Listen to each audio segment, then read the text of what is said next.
Chers spectateurs, bonjour et bienvenue à votre émission Le député vous parle. Alors, j'ai le plaisir aujourd'hui, en ce mercredi 19 septembre, de recevoir ici à nos studios de CTRB notre député provincial, M. André Villeneuve. M. Villeneuve, bonjour. Bonjour, M. Pufal. Bienvenue chez nous. Bien, merci de l'invitation. Et puis, on va parler justement de la campagne électorale que M. Villeneuve vient de vivre et puis tout ce qui enchaîne ça. Alors, on va essayer de faire un petit tour rapide. On a une demi-heure pour le faire. Alors, M. Villeneuve, dans un premier temps, je suppose que vous voulez remercier vos électeurs du secteur Berthier. Si vous me le permettez, ça va me faire plaisir. Alors, je remercie l'ensemble des électeurs de la circonscription de Berthier de m'avoir à nouveau fait confiance. Alors, c'est un mandat qui, assurément, sera là, très intense, étant donné que c'est un gouvernement minoritaire. Mais comme je le disais et je le répète, les Québécois en ont décidé ainsi et nous allons nous assurer d'avoir un gouvernement qui va fonctionner, un gouvernement de cohabitation, un gouvernement de collaboration. Alors, moi, j'aimerais ça savoir aussi, j'aimerais ça faire un petit retour en arrière sur votre campagne électorale. Comment ça s'est passé dans votre patelin? Comment ça s'est organisé? Comment ça s'est vécu, la campagne électorale? Bien, écoutez, la campagne électorale, moi, je vous dirais que ça a été une campagne électorale comparée à 2008, très différente. Parce qu'en 2008, on se rappellera que le gouvernement Charest avait déclenché l'élection de façon inopinée. Et en 2008, j'avais même pas été investi. Donc, j'ai commencé la campagne électorale peut-être 10 jours en retard. Tandis que là, on était prêts, mais vraiment prêts. Et on a commencé la campagne électorale, je vous dirais, même durant l'été, avant même qu'elle soit déclenchée, parce qu'on savait que ça s'en venait. Alors, une campagne électorale extrêmement exigeante, je vous dirais. Exigeante parce que il y avait quand même, on le sait, beaucoup de questionnements de la part de la population. Alors, ce fut une campagne exaltante, exigeante, intense, mais, je vous dirais, extraordinaire. Oui, j'en doute même pas. On sait aussi que cette campagne électorale-là a été, en tout cas pour l'ensemble de tous les comtés du Québec, à bien des endroits plutôt très serrés. À certains endroits, ça a même pas été... ça a été trop facile pour un ou l'autre des partis. Comment on explique ça au niveau du Québec, là, ce qui s'est passé là, en termes je vous dirais, de vote là, pour les gens, soit pour le PQ, soit pour le CAQ, soit pour le Parti libéral. Il y a eu un vote à un moment donné, on se disait, ça n'a pas de bon sens, 6-7 000 de majorité là, puis à côté, bien, la personne a été élue peut-être avec 100 voix de majorité. Il se passe quoi dans ces choses-là, là? Écoutez, c'est sûr que lorsqu'on va pouvoir décanter davantage, donc dans peut-être quelques mois, pouvoir décanter davantage et regarder les chiffres aussi davantage de plus près, on va mieux comprendre, mieux saisir, parce que c'est jamais simple expliquer pourquoi ça s'est passé de cette façon-là en 2012.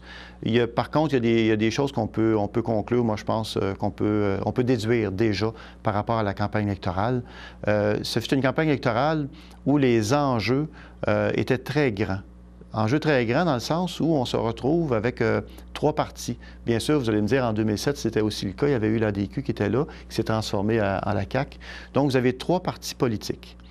Et vous savez, le temps où les gens votaient soit rouge ou bleu, là, le temps où il y avait 2 partis, moi, je me rappelle mon père qui votait toujours pour le même parti, peu importe. Bon, ce temps-là est révolu. Maintenant, les gens, ils ont une multitude de partis, ils ont un choix. Ils ont un choix et ils adorent ça. Les Québécois, maintenant, ils peuvent magasiner. Non seulement ils peuvent magasiner, mais ils peuvent aussi exiger des comptes, davantage, je vous dirais, de la part des partis politiques, de la part des femmes et des hommes politiques sur le terrain. On a des comptes à rendre et on doit le faire. Et en ce sens-là, les gens, donc, ils nous voyaient arriver, puis ils nous disaient, bon, bien, explique-moi, ce serait quoi l'avantage, M. Villeneuve, si je vote pour le Parti québécois versus Option nationale, versus la CAQ, ou versus le Parti libéral, ou Québec solidaire. Donc, ça permettait, et une chose qui est assez extraordinaire aussi, puis je tiens à préciser, M. Pufal, c'est qu'à la mi-campagne, après les débats, il y a eu, comme je vous dirais au Québec, un phénomène extraordinaire qui s'est produit. C'est que les gens avaient le goût de parler de politique. Moi, je rentrais dans des restaurants ou dans des lieux publics, là, puis les gens ils me disaient « Monsieur Villeneuve, venez donc ici, je suis avec ma femme, là, puis on ne s'entend pas sur tel sujet. » Et c'était extraordinaire. Les gens avaient retrouvé le goût de parler de politique. Et ça, c'est important parce qu'une société, qu'on le veuille ou non, notamment dans un système démocratique, et tant mieux, les enjeux doivent être discutés. On doit les discuter. Et les gens ont retrouvé ce goût-là. Et ont retrouvé le goût d'en discuter puis de façon posée. Sans animosité, de façon posée et de façon justement à être en mesure de faire un choix. Donc, moi, je vous dirais je pense qu'on a j'espère en tout cas, j'espère qu'on a assisté à un certain déblocage par rapport aux enjeux politiques, par rapport à la discussion politique au Québec et aussi, surtout, j'espère, à une baisse du cynisme. Dans un prochain mandat, c'est-à-dire dans votre prochain mandat qui va s'exécuter là, ces jours-ci, c'est déjà commencé d'ailleurs, Berthier, par rapport à tout le reste de votre comté, prévoyez quoi pour les gens de Berthier ou les alentours de Berthier? Y a-t-il des choses qui vous allez travailler personnellement pour faire en sorte d'avoir un petit plus là, dans votre comté? Bien, écoutez, moi, j'ai déjà rencontré, soit rencontré ou parlé par téléphone ou échange courriel à plusieurs conseils municipaux. Pour ne pas dire tous, là, mais plusieurs conseils municipaux. Et déjà, nous, on est en mode, là, écoutez, le lendemain de l'élection, on était déjà en mode de travail et travail de façon là, très, très accélérée. Et ça ne va que s'accélérer davantage au fil des prochaines semaines. Là. Pourquoi? Parce que c'est un gouvernement minoritaire, donc le temps nous est compté et on ne sait pas quand le gouvernement minoritaire, ça a une durée de vie moyenne de 18 mois. Moi, je pense qu'on devrait pouvoir être là 2 ans. Après ça, là, ça va être très difficile, on s'entend, là.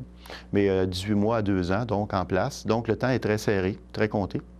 Et déjà, nous, on a commencé à travailler. On a reçu plusieurs conseillers, plusieurs maires de municipalités pour justement regarder l'ensemble de leurs dossiers.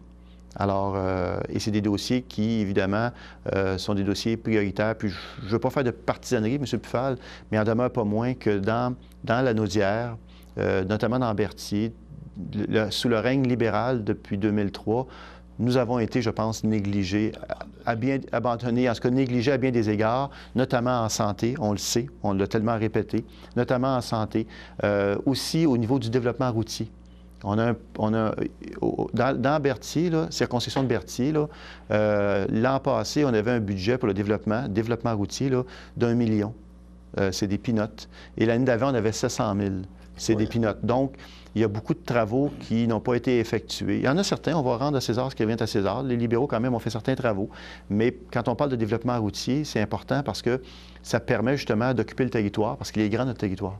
Alors, le développement routier, le développement des infrastructures permet justement d'occuper davantage le territoire. Et donc, on a un potentiel fou. Dans Berthier, ici, la ville comme telle, mais dans le comté, dans l'ensemble du comté, on a un potentiel incroyable. Et maintenant, il faut se donner des outils pour pouvoir justement le pousser au maximum, ce potentiel-là.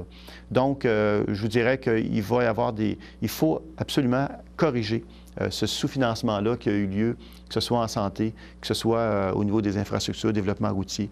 Et c'est ce à quoi nous, on s'attable, on s'est attablé déjà, et avec les conseils municipaux, on est déjà en démarche avec les ministères en question, parce qu'on veut d'abord qu'ils nous fassent compte, qu'ils nous rendent compte du pourquoi la situation est comme ça, parce qu'on n'enlève rien. Vous savez, le ministère du Transport du Québec, entre autres, pour nommer celui-là, c'est eux qui ont l'expertise, c'est eux qui doivent déterminer les argents. Elles doivent être prioritairement placées sur une infrastructure qui est à risque ou qui doit subir des rénovations majeures. Ça, on ne conteste pas ça.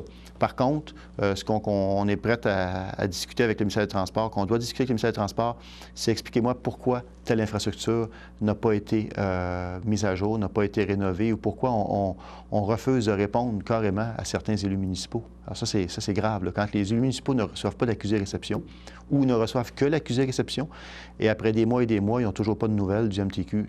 Là, nous, on a déjà commencé à poser des questions et on a des rencontres déjà prévues avec les différents ministères, que ce soit en santé, que ce soit le ministère des Transports du Québec, pour justement s'assurer qu'on ait les réponses à toutes ces questions-là et qu'on aille de l'avant, finalement.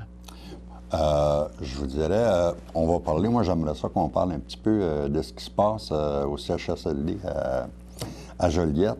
On sait que cet hôpital-là, l'hôpital de Joliette, reçoit la population environnante de Berthier et de tous les environs. Et on sait fortement bien qu'il n'y a pas assez d'argent dans cet hôpital-là actuellement. Et c'est comme ça depuis des années. C'est toute la population de Berthier et des environs qui en souffre.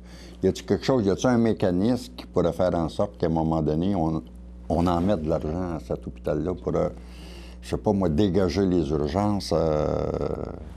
Il y a un manque là, à Joliette, évident. Quand on se compare aux autres. Tout à fait, tout à fait. Et durant la campagne électorale, on a tenu un point de presse, moi et mes collègues de la Naudière, du nord de la Naudière, avec Véronique Yvon, Nicolas Marceau, à l'hôpital de Joliette, justement. Devant l'hôpital de Joliette, on a tenu un point de presse en disant que nous, on mettrait fin au sous-financement en santé dans la Naudière. Évidemment, on parlait d'un horizon de 4 ans. Maintenant, c'est un gouvernement minoritaire.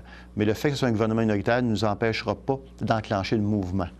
Comprenez-vous, pour justement corriger ce sous-financement-là qui est de 42-43 millions par année. Récurrent, là. Donc, et qui augmente année après année. Donc, ça ne nous empêchera pas de pouvoir justement là, inverser cette tendance-là. Évidemment, comme je le disais, on avait prévu de faire sur 4 ans. Maintenant, c'est un gouvernement minoritaire. Donc, enclenchons le mouvement. De toute façon, même les libéraux admettaient, même s'ils n'ont rien fait, là, ils admettaient tout de même qu'il y avait un problème en sous-financement en santé dans la Naudière. Ça, c'est le premier point qui va faire en sorte qu'on va pouvoir améliorer les choses. Et comme je vous dis, encore là, on ne peut pas le faire aussi de façon brutale. Il faut quand même le faire de façon correcte là, pour que... Donc, les bénéfices vont se faire plus à moyen terme. Ils ne seront pas à court terme, mais à moyen terme, on va voir des changements, ça, c'est certain. L'autre chose, bien, je ne sais pas si vous avez écouté l'émission, il y avait une émission à la télé hier, justement, qui tentait d'expliquer pourquoi le système de santé vivait des difficultés au Québec. Et notamment, un des points, et nous, c'est ce qu'on a dit qu'on ferait, il faut déléguer davantage de possibilités à tous les professionnels de la santé, ainsi qu'aux praticiennes, les super infirmières. Donc, qu'on puisse leur déléguer des actes médicaux qui sont de leur ressort, dont ils ont l'expertise pour l'assumer, et ça va libérer le médecin d'autant. Alors, en libérant le médecin d'autant, le médecin va pouvoir avoir plus de patients. Alors là, il faut absolument... Hier, il parlait de 2 millions de Québécois, Québécoises qui n'ont pas de médecin de famille. L'exemple qui était donné, c'était une dame au Lac-Saint-Jean qui voulait avoir un retrait préventif parce qu'elle était enceinte. Et ça y a pris 3 mois, je pense, avant d'avoir le petit bout de papier signé par le médecin pour avoir un retrait. Parce qu'elle n'avait pas de médecin de famille. Elle n'avait pas de médecin de famille. Alors, ça n'a pas de bon sens, ça n'a pas sa raison d'être. Ça pourrait très bien être signé par une infirmière, ce document-là. Voyez-vous? Exemple, elle est enceinte, la dame, là, est capable de lire un test de grossesse, elle est enceinte, donc retrait préventif. Alors, il faut délester le médecin de plusieurs actes médicaux qui peuvent être posés par d'autres spécialistes, d'autres professionnels de la santé. Il faut commencer par ça. Et là, à ce moment-là, le médecin va pouvoir effectivement traiter beaucoup plus de patients. Okay. Si vous me permettez, M. Villeneuve, on va aller faire une petite pause avec mon ami Guy et on va revenir avec ce que vous projetez là, dans les prochains jours. Alors, à tantôt, on va aller à la pause.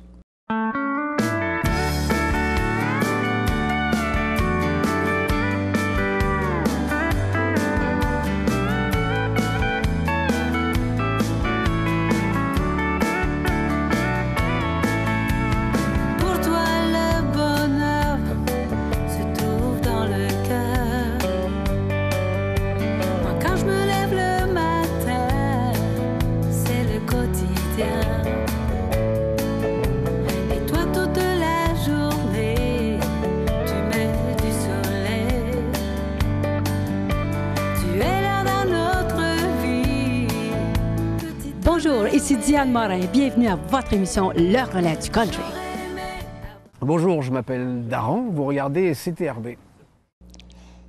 Alors, chers téléspectateurs, on est de retour avec mon invité ce matin, M. André Villeneuve.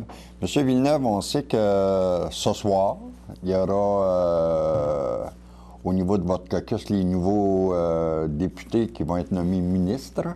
Ça va se faire aujourd'hui. Alors, j'aimerais ça qu'on en parle un petit peu, à savoir si vous avez des noms ou des choses à nous dire là-dessus, en préparation du gouvernement du Québec qui va faire en sorte qu'ils vont prendre, ces gens-là vont prendre des décisions. Et qui vous voyez, je ne sais pas moi, comme ministre, exemple, d'éducation, ou y a-t-il des choses qui sont déjà dans le ciment là-dedans? Bien, pour une rare fois dans ma vie, quand je viens à votre émission, je ne pourrai pas répondre directement à votre question, mais je peux y répondre indirectement. On sait tous que c'est une prérogative de la première ministre de nommer les gens au niveau du Conseil des ministres. Quant à ceux qui me posent la question, est-ce que vous avez reçu un appel, M. Villeneuve, nous avons tous été appelés. Donc, alors maintenant, à quel titre et pour quelle pour quelles raisons, ça reste confidentiel, bien sûr. Mais donc, écoutez, moi, je pense que Mme Marois, elle a un dur travail. Elle a fait un dur travail parce que je pense que c'est pas mal réglé à l'heure où on se parle, là. Mais ça n'a pas dû être facile parce que il faut s'assurer qu'on met la bonne personne au bon endroit. Alors, moi, j'ai été élu par la population pour servir et je servirai là où Mme Marois juge que je serai à mon meilleur. Okay. Donc, moi, je vais accepter avec grand bonheur, finalement, là, le poste ou l'endroit où elle aura décidé de me placer pour, justement, assurer, là. Regardez, la comparaison n'est pas bonne, mais comparons-la au hockey, hein? Alors, on ne met pas un défenseur à l'attaque en avant, là, ou très rarement. Donc, il faut vraiment s'assurer que les gens sont au bon endroit, selon leur expérience, leur expertise, selon leur fougue aussi. Parce que, je donne l'exemple au niveau du Conseil du Trésor. Le Conseil du Trésor, moi, personnellement, je me dis que la personne qui va être là, ça prend quelqu'un qui est très fort. Parce que, vous savez, le Conseil du Trésor, c'est les cordons de la bourse. C'est la personne qui dit non, ou qui dit oui très rarement, mais qui dit non plus souvent qu'autrement. On parlait avec M. Legault très souvent. Oui. Mais donc, à ce niveau-là, moi, je ne suis pas inquiet du tout. On sait aussi que dans certaines régions du Québec, Mme Marois, en tout cas, il en parlait cette semaine à la télévision, une émission que j'écoutais, les gens disaient que Mme Marois aurait probablement certains problèmes parce que dans cette région-là, il y a plusieurs personnes qui seraient ministrales. Tout à fait. Et elle aurait des choix à faire, des choix peut-être crevants à un moment donné, dans le sens que faire plaisir à un puis oublier l'autre. Mais ça, je pense que tous les députés se devront de prendre ça puis dire, écoutez, cette année, c'est pas moi, peut-être qu'un autre mandat, ça sera moi. Sauf qu'à un moment donné, les gens disaient que Mme Marois a des choix pas faciles à faire. Bien, écoutez, c'est géographique et mathématique. Géographique, il y a 17 régions au Québec. Et normalement, un Conseil des ministres, on essaie d'être représentatif des régions du Québec. Donc, faites le calcul, 17 régions. Il y a l'Outaouais où on n'a pas de députés d'élus. Donc, ça fait 16 régions. Ça fait 16 députés déjà qui, si on y va par région, là, vous avez un député par région qui devrait être au Conseil des ministres pour bien représenter le Québec. Région. Donc, vous en avez 16.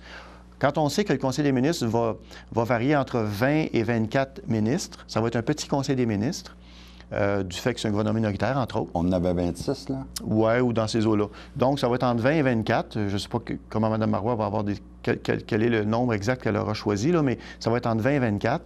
Donc, géographiquement parlant, si on s'entend que c'est un par région, on a 16 déjà de placés, là. OK? Ça veut dire qu'il en reste 8 maximum, entre 4 et 8 autres à nommer. Et là, ça devient mathématique. On ne peut pas nommer, exemple, parce qu'à Montérégie, il y a eu beaucoup de gens qui sont ministrables à Montérégie.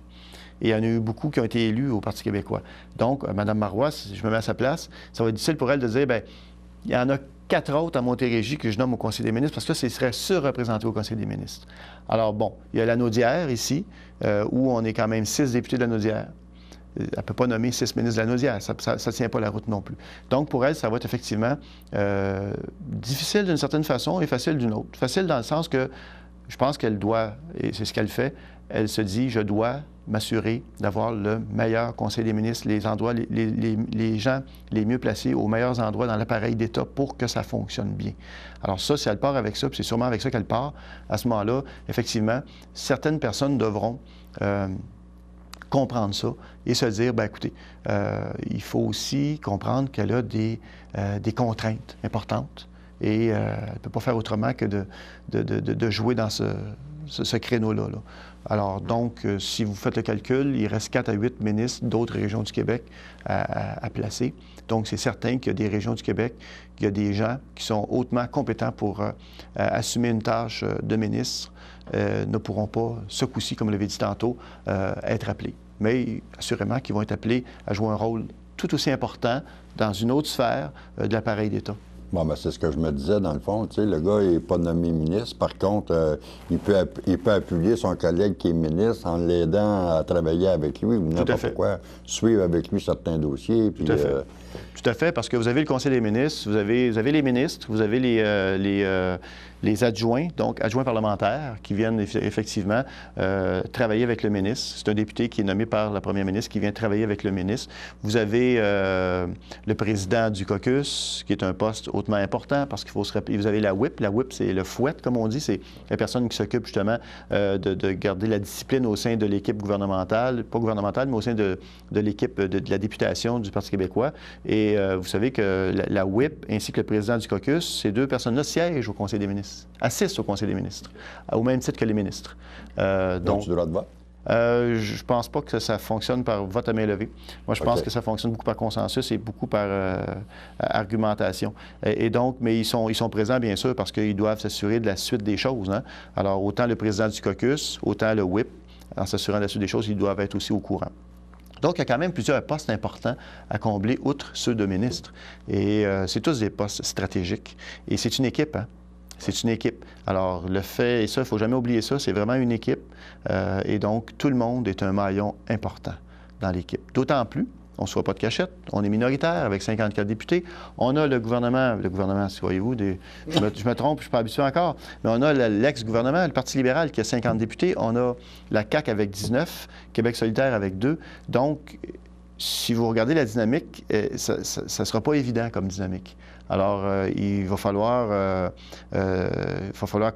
préserver une cohésion au sein de notre équipe, ce qu'assurément on va faire.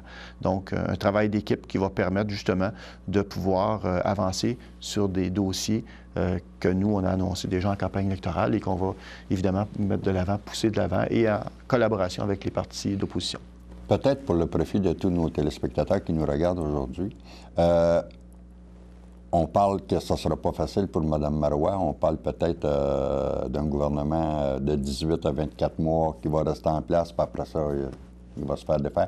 Est-ce qu'on peut défaire un gouvernement seulement sur des questions de sous, d'argent, ou si on peut défaire un gouvernement sur une, je sais pas moi, une idée, une consultation qui n'a pas été faite, n'importe quoi? On peut défaire un gouvernement comment? Bon, et normalement, ou plus souvent qu'autrement, c'est sur le budget. Okay. Mais il peut y avoir quand même un vote... finance, là. Oui, mais il peut y avoir quand même un vote de confiance qui peut être tenu à l'égard du gouvernement. Donc, c'est des moments là qu'on retrouve à l'intérieur du calendrier parlementaire qui peuvent être lancés par, exemple, le Parti libéral, j'aurais pu dire la CAQ, là, mais bon, le Parti libéral décide de déposer une motion de défiance par rapport au gouvernement, mais si la CAQ ne l'appuie pas, bien, à ce moment-là, le gouvernement reste. Donc, il y a tout ce jeu de collaboration. Puis moi, je dis souvent, vous savez, qu'un gouvernement minoritaire, il n'y a pas plus représentatif de la population qu'un gouvernement minoritaire. Parce que pour pouvoir gouverner, le gouvernement minoritaire doit assurément aller chercher des appuis, soit... un surveille l'autre, l'autre surveille l'autre. Exactement. Alors, si nous, on veut passer une mesure, bien, il faut avoir l'appui de la CAQ ou l'appui du Parti libéral. Ce faisant, on vient élargir la base sur laquelle cet appui-là repose. Donc, il n'y a pas plus représentatif qu'un gouvernement minoritaire. En ce sens-là, moi, je pense, et puis je vous disais tantôt, Mme Marois ne l'aura pas facile, moi, je suis convaincu que Mme Marois arrive à point nommé au bon moment au Québec en ce moment, parce que c'est assurément la personne qui a le plus d'expérience et la personne qui, je pense, a les qualités requises pour justement être capable de gouverner un gouvernement minoritaire de façon responsable, efficace et en tout respect du choix des Québécois qu'ils ont fait le 4 septembre 2012. De toute façon, Mme Marois va être bien entourée. Je ne suis pas inquiet là-dessus. Tout à fait. On sait que pendant la campagne électorale, tous les partis ont fait des promesses. D'après vous, ça va être quoi à partir de demain matin en Chambre, les promesses que Mme Marois va vouloir exécuter le plus rapidement possible? D'abord, on a fait très peu de promesses au Parti québécois. On a fait très peu. Mme Marois nous disait souvent, on va en faire peu, mais ce qu'on va faire, on va les tenir. Alors, évidemment, on est minoritaire. Donc, ce qu'on va faire, c'est que, voyez-vous, on devrait retourner en Chambre au mois d'octobre. Est-ce que ça va être le 15-16 octobre ou plus tard?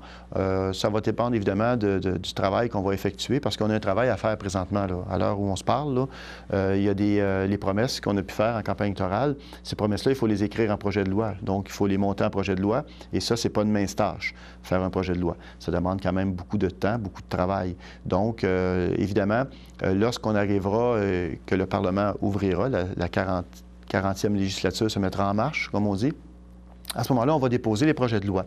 On va les déposer tels que nous les avons présentés aux Québécois durant la campagne électorale. Exemple, pour ce qui est de la protection de la langue française. Donc, une réécriture de la loi 101. On va la déposer comme nous, on la voit. Et à ce moment-là, on va débattre avec les parlementaires des différentes formations politiques, mais en commission parlementaire. On va en débattre. Et on va regarder jusqu'où ces gens-là sont prêts à nous suivre pour s'assurer que le français au Québec est protégé, est bien protégé. Alors, c'est sûr qu'on ne peut pas, lorsqu'on est minoritaire, arriver avec un projet de loi et imposer ou à tout le moins forcer la note par rapport à des points à l'intérieur du projet de loi. Parce qu'on est minoritaire, à ce moment-là, il faut négocier. Et on va le faire. On va négocier. Et je pense, moi, je suis tout à fait convaincu qu'autant du Parti libéral qu'au niveau de la CAQ, nous allons réussir à avoir un projet de loi qui va faire en sorte qu'on va protéger notre langue, protéger notre culture. Alors, c'est des points majeurs de notre identité aussi. Alors, ça, c'est des points majeurs. Bien sûr, c'est des cartes maîtresses qu'on va jouer très, très rapidement. J'en suis convaincu qu'on va jouer rapidement parce qu'il y a urgence d'agir dans ces domaines-là. OK. On sait que durant la campagne électorale, les étudiants, par exemple, ont pu être un élément important au niveau simplement de la participation qu'il y a eu cette année au niveau des votes. Vous voyez ça comment, que les jeunes se soient plus impliqués cette année? On sait ce qui s'est passé de toute façon quand ils ont pris les rues de Montréal également en otage. La participation des jeunes pour vous cette année, ça a été quoi? Moi, je vous dirais que je sais qu'on a très peu de temps, là.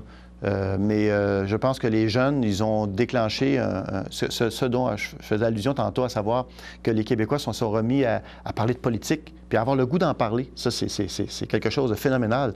Alors, s'il y a, puis vous parlez d'étudiants, mais aussi toute l'histoire des casseroles. Ouais. C'est pas juste les étudiants, il y a des grands-papas, des grands-mamans, puis une population très intergénérationnelle qui est descendue dans la rue pour justement dire haut et fort qu'ils voulaient avoir un espace. Il voulait avoir un espace de démocratie plus grand. On ne va pas voter juste une fois aux 4 ans.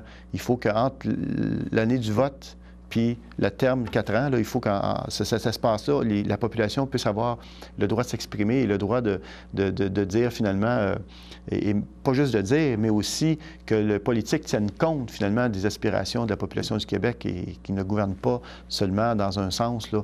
Alors, moi, je pense que s'il y a un côté positif, les casseroles, puis des étudiants au printemps, s'il y a un côté positif, puis on verra, on décantera, puis on analysera tout ça là, plus tard. Là.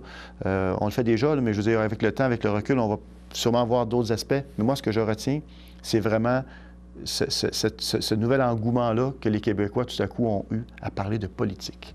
C'est important, c'est nécessaire, c'est des enjeux dont on doit discuter. Et je vous l'ai dit tantôt, si on avait vraiment fait le débat par rapport à la hausse des frais de scolarité ou à la baisse des frais de scolarité. Et moi, je dis tout le temps, c'est pas la hausse ou la baisse qu'il faut regarder, c'est l'accessibilité aux études, autant chez les jeunes que les moins jeunes. Absolument. Et l'accessibilité des études. Et on s'est aperçu durant la crise qu'il y avait autant de modèles qui avaient de pays à travers le monde. Imaginez.